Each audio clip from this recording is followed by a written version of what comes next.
সে হজ করতে আসবে, এই কাবার ঘরে তোয়াফ করবে। আপনার আদম সন্তানেরা কিয়ামত পর্যন্ত যারাই আসবে তাদের জন্য তাদেরকে আমি কবুল করিয়ে নিলাম। এই জন্য আল্লাহ পাক রব্বুল আলামিন ওই দিন থেকেই মক্কা মুআজ্জামা মদিনা মুনাওয়ারাতে সেখানে কি কয় ঈদুল আজহা এবং ঈদুল ফিতর একই দিনে মক্কা মুআজ্জামাতে অনুষ্ঠিত হয়।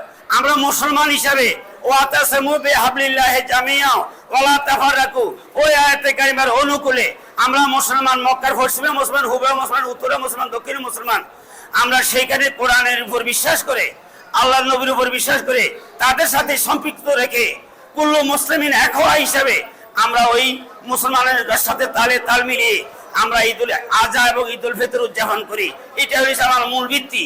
হযরতে আদম, এই হযরতে আবু হানিফা, হযরতে ইমাম মালিক, হযরতে ইমাম হাম্বল, এই তিন মাযহাবের ইমামগণ এই মক্কা শরীফের ওই সামরেখাকে নির্ধারণ করিয়া পৃথিবীর সারা বিশ্বে একই দিনই ঈদ পালন এবং কোরবানি করা জায়েজ করেছেন।